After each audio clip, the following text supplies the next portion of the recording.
Exercise 6.5 है, उसका question 1 है। इसके अंदर उन्होंने आपको कहा है कि ट्राइंगल को एनालाइज करना है। राइट एंगल ट्राइंगल है, उसको एनालाइज करना है, जो पहले पढ़ चुके हैं। Sine theta, cos theta, 6 trigonometric identities, उनकी वैल्यूज, उनके फार्मूलाज जो पढ़ चुके हैं, उसके हिसाब से फिर आपने 3 साइड्स निकालनी है इसकी। एक साइड दी हुई है यहाँ इन्होंने y, तो x और z को आपने फाइंड करना है। तो इसको बड़े ध्यान से आपने सॉल्व करना है। अब इसी डायग्राम को मैं थोड़ा सा एनालाइज करता हूँ कि इसमें है क्या। 30 डिग्री है, तो 30 डिग्री के ऑपोजिट क्या होगी आपकी साइड, जो अंडर कंसिडरेशन होता है एंगल, उसके ऑपोजिट क्या होता है आपका, परपेंडिकुलर होता है। 90 डिग्री के ऑपोजिट हमेशा हाइपोटेन्यूस होता है, और जो रिमेनिंग साइड होती है वो आपकी बेस होती है। तो इस हिसाब से आप क्या कह सकते हैं कि आप 30 डिग्री को यूज करके कोई फॉर्मूला लगा सकते हैं जिसके अंदर बेस भी होती है। अब सबसे पहला फॉर्मूला जो आपके जहन में आएगा वो tan का भी हो सकता है, क्योंकि tan का जो एंगल होता है उसमें आपके पास क्या होता है formula, tan theta is equal to perpendicular over base. अब tan थीटा यानी कि tan 30 हो जाएगा, वो हमें वैल्यू पता। बेस की वैल्यू 4 है, ये हमें पता, यानी कि एक वैल्यू रह जाएगी, आप निकाल सकते हैं। फिर इसी तरह कॉस का जो फॉर्मूला होता है उसके अंदर भी आपके पास बेस आती है, क्योंकि वो बेस ओवर हाइपोटेन्यूस होता है। तो थीटा की जगह पे 30 आ जाएगा, कॉस 30 की वैल्यू हमें मालूम है, बेस की वैल्यू मालूम है, हाइपोटेन्यूस की निकलाएगी। तो ये आपका, आपकी मर्जी, आप किस तरफ इसको लेके जाना चाहते हैं। पहले आप परपेंडिकुलर निकालना चाहते हैं या हाइपोटेन्यूस। तो मैं यहाँ सीक्वेंस से चल रहा हूँ कॉस, क्योंकि पहले आता है साइन, कॉस और टेन, तो कॉस को यूज कर लेते हैं। तो कॉस 30 आपके पास क्या हो जाएगा, बेस ओवर हाइपोटेनस,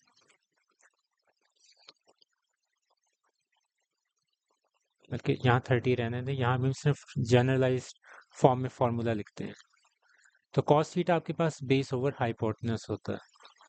तो यहाँ हमारे पास एंगल क्या है, 30 डिग्री। बेस आपके पास है 4, हाइपोटेनस हमने फाइंड करना। इन दोनों की वैल्यू स्विच कर लें, हाइपोटेनस इधर आ जाएगा, 4 ओवर कॉस 30। कॉस 30 जो अगर आपने वैल्यूज याद रखी हुई हैं जो टेबल से, 6.4 जब हम कर रहे थे मैंने आपको बताया था कि उस टाइम वैल्यूज याद रखी हैं तो वो लिख लें, अगर कैलकुलेटर यूज करना है तो वो कर लें, आपकी मर्जी। और हाइपोटेनस वाली वैल्यू होगी कौन सी, z होगा, तो उसको उसी के साथ आपने डिनोट करना है जो उन्होंने मांगा हुआ, डिमांड किया हुआ, उन्होंने XYZ में कहा हुआ। तो 4 ओवर कॉस 30 आपके पास होता है स्क्वायर रूट 3/2, तो 2 पर आके 8 ओवर स्क्वायर रूट 3 सेंटीमीटर। तो ये आपके पास z की वैल्यू आ जाएगी। मुझे एक दफ़ा चेक करने दे कि इसके आंसर्स उन्होंने किस तरह लिखे हुए हैं, ताकि मैं एक दफ़ा वेरीफाई कर लूँ। ठीक है, उन्होंने उसको फ्रैक्शन में ही रहने दिया आंसर्स को, तो मैं भी इसको फ्रैक्शन में ही रहने दूंगा। अब ये एक वैल्यू आपके पास आ गई है z की। अब x की वैल्यू आप कैसे निकाल सकते हैं, यहाँ भी आपके पास दो ऑप्शंस हैं। या तो आप x परपेंडिकुलर ओवर हाइपो, बल्कि यहाँ आपके पास तीन ऑप्शंस आ जाएंगे। परपेंडिकुलर हाइपोटेनस वाला कौन सा फार्मूला होता है, साइन वाला, परपेंडिकुलर ओवर हाइपोटेनस, वो लगा दें, उससे निकल आएगी। परपेंडिकुलर और बेस के इन्वॉल्व जिसमें कर रहे होते हैं वो कौन सा फार्मूला होता है, टेन का, परपेंडिकुलर बेस, तो बेस भी मौजूद है, टेन भी मौजूद है, परपेंडिकुलर यहाँ से निकल आएगा। और तीसरी होती है कि आप इस पे पाइथागोरस थ्योरम लगा दें, Z square is equal to X square plus Y square, वहां से भी निकल आएगी। तो आपके पास तीन ऑप्शंस हैं, जिधर से जाना है आपने आप इसको अचीव कर सकते हैं। तो मैं यही वाला फॉर्मूला लगा रहा हूँ टेन का।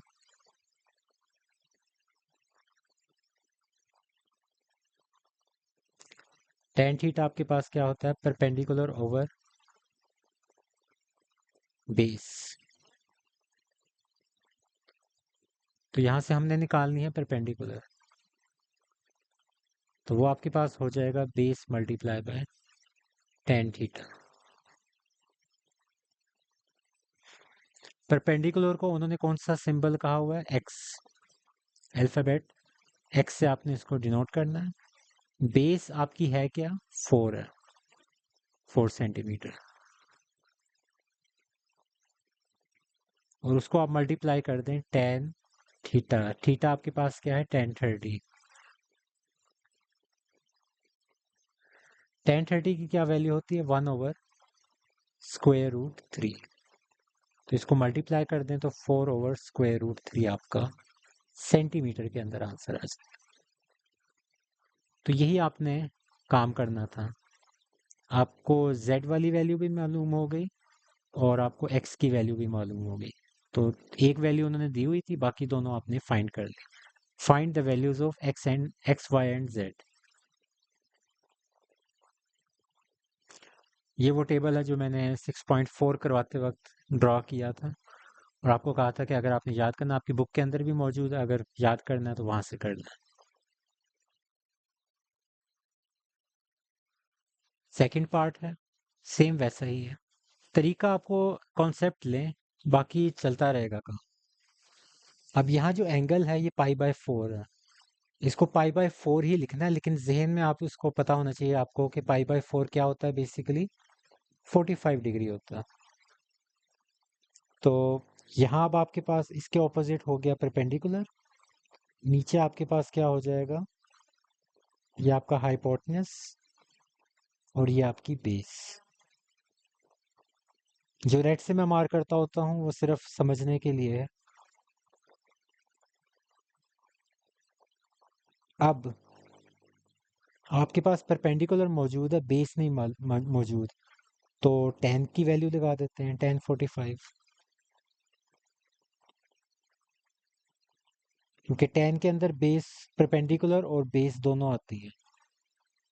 तो आपने वो दोनों वैल्यूज यूज करनी है जिसमें आपको एक पता है। अब फॉर एग्जांपल फर्ज करें आप फॉर्मूला लगा रहे हैं कॉस का, वो क्या होता है आपके पास? Base over hypotenuse. तो आप वैल्यूज किसकी निकालेंगे? दोनों ही आपके पास मौजूद नहीं है। ना बेस की वैल्यू आपको पता है, ना हाइपोटेनस की पता है, तो फाइंड कैसे करेंगे? तो ये वाला काम आपने नहीं करना। आपने दो जो हैं वैल्यूज वो चूज करनी है, उनकी रेशो इस्तेमाल करनी है जिसमें से आपको किसी एक की वैल्यू पता होनी चाहिए। जिस तरह यहाँ आपने परपेंडिकुलर ओवर बेस मैं 10 का ले रहा हूँ, तो परपेंडिकुलर की वैल्यू मुझे पता है, इस वजह से मैं यूज कर।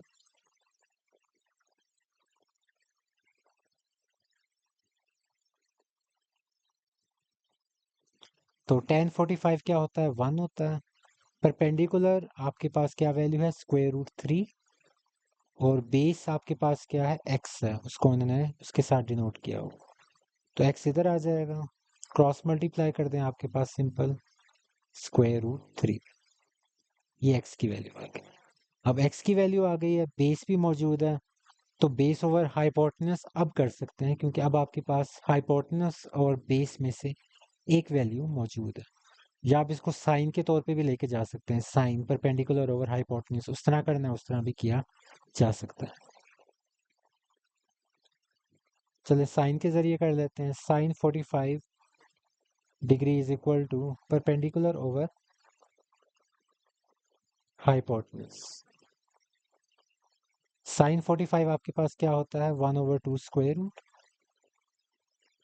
बल्कि यहाँ एक और काम किया जा सकता है, क्योंकि उन्होंने 45 डिग्री में लिखा नहीं हुआ, तो यहाँ भी आप उसको π/4 में लिखें। जहन में आपको पता है कि ये 45 है, लेकिन उसको आप π/4 ही लिखें, ज़्यादा बेहतर है।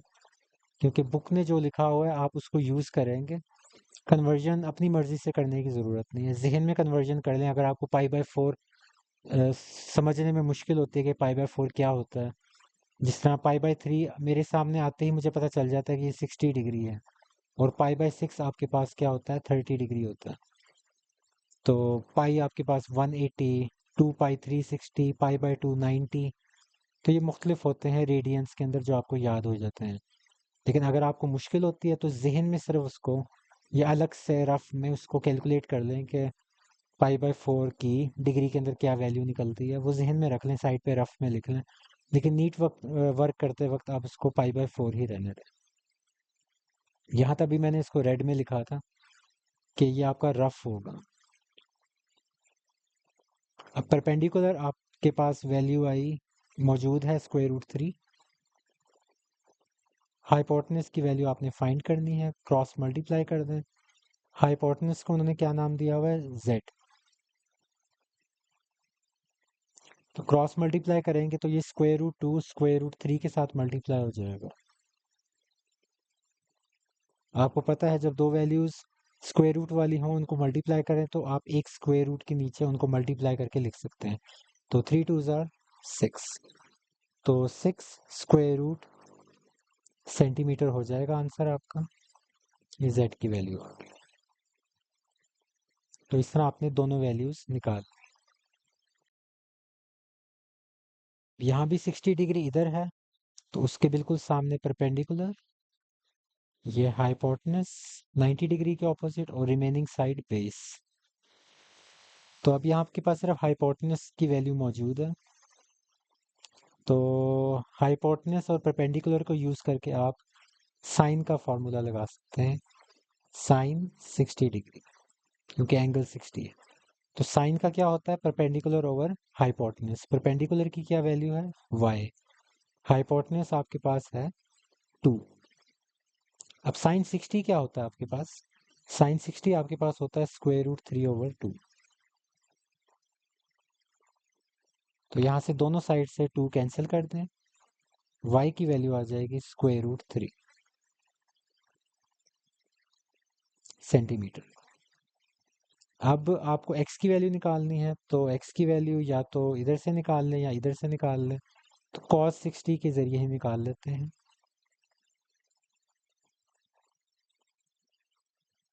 बेस बेस उन्होंने x को कहा हुआ, बेस ओवर हाइपोटेनस, हाइपोटेनस की वैल्यू क्या है 2। तो cos 60 आपके पास क्या होता है 1/2।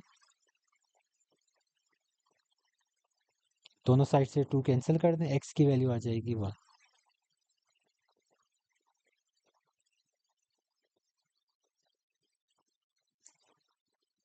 1 आ रही है और √3।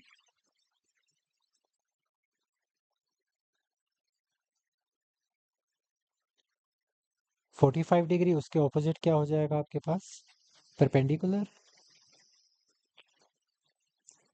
90 डिग्री के ऑपोजिट हाइपोटेनस और रिमेनिंग साइड बेस।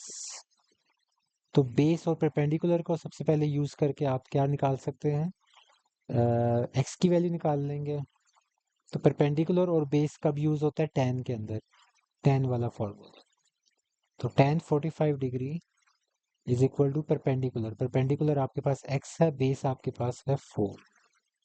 तो tan 45 होता क्या है, वैल्यू 1 होती है उसकी।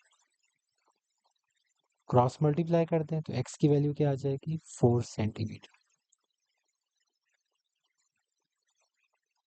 उसके बाद z निकाल लेते हैं, परपेंडिकुलर ओवर हाइपोटेनस कर दें या बेस ओवर हाइपोटेनस कर दें, आपकी मर्जी है।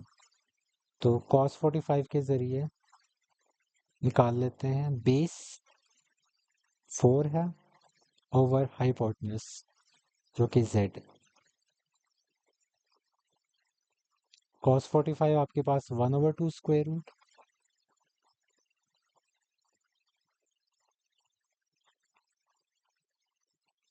क्रॉस मल्टीप्लाई करते हैं,